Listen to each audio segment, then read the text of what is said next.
All right, ladies and gentlemen, boys and girls, we're back out here in Midnight Run Creations Garage and got a lot of work done this weekend. So here's what I got done is the fill-in for the A pillars that got chopped off from the Crown Vic, and then the fill-in for the gap for all along with the Crown Vic. So of course here's the Crown Vic dash, and then the cowl section for the cab. So this is my fill-in spot. So that's all I have is a nice fill in with it. Got that all done. It's all welded in. It's 18 gauge steel this time around, where the other times I've done sheet metal for more just to fill in. This one I wanted to do it this way so that I could get some definite structure difference on this cowl, just to get some rigidity and stuff to it, as well as, of course, as I've shown before, I went through and eliminated the cowl vents because there's no reason for them now with the factory AC for the Crown Vic. And then, of course, over there, got the universal wiper motor in and tested, so it's where I need it to be. Then also got this stuff's all welded in. The gaps for the back of the cab is welded. And the gray that you're seeing on all this stuff is just a body type sealant that I've used before. So got it all sealed up back here.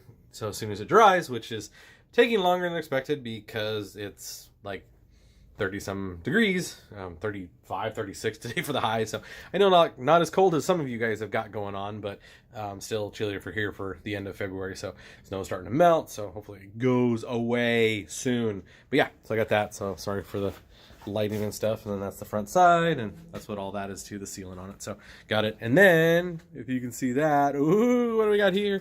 Let's sweep back here so you guys can see. I am starting to fit the front end on, which I've already fit. Actually, this is not the initial fitting. The initial fitting I got way back in my one video where, let's see, we'll go back inside of here.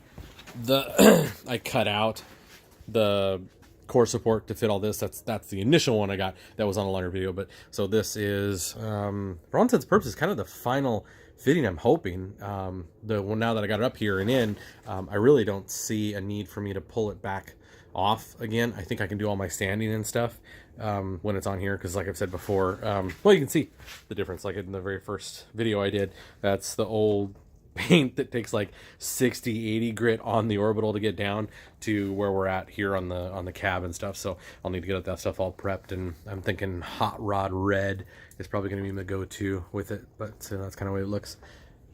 And so what we're working on now is the cross brace pieces or up pieces or however, because of course supported back here and on the fender and down below and stuff, but clear out here it's hanging. That's why I've got the strap, which I don't really need, but it's kind of there to hold it in place in measurements. So I'm gonna, let's see, I notched that out and welded in plates right there so that I can come into if need be.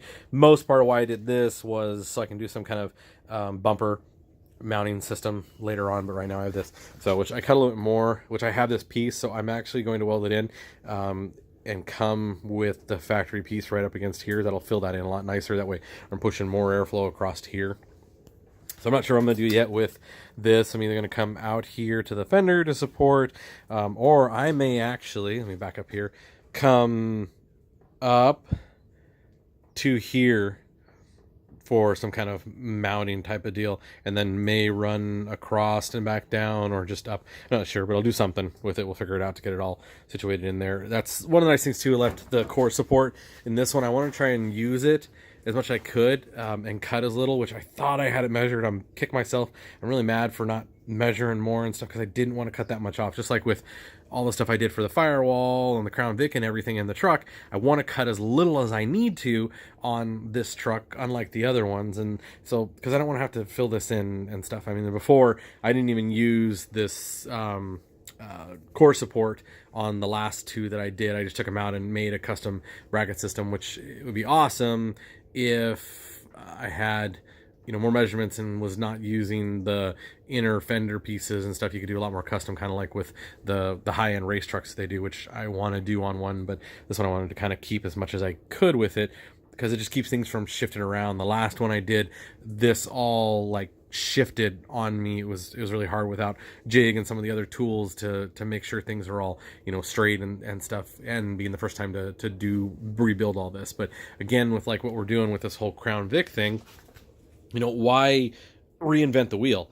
You know, Ford spent God knows how much money and time and hired the best engineers to design all of this stuff. So why not leave it there? You know, same with all this Crown Vic stuff. Yeah, there's aftermarket suspension pieces. Well, not a whole lot for our trucks, but you know, why kind of reinvent when you can use this stuff and you know it's safe because the manufacturers made it and designed it. You know, that's perfect, but it works. So yeah, so that's where we're at. I'll figure out how to do this stuff and then touch base with everyone. So yeah, and then oh yeah, if anybody needs a seat, hit me up too, because this seat's in pretty great shape and I don't really need it at the moment. I mean, if nobody wants to give me a decent amount of money for it, then I'll keep it and use it for one of the other ones, but at the moment I don't need it because I've got cool race seats, which hopefully soon will go in. So yeah, we're cruising along. I don't know if I showed everybody. I got the rockers all in and stuff, so really the doors can go back on now. That way I can get this fender lined up like it's supposed to. So it's coming together. So yeah, that's where we are. Thanks, y'all.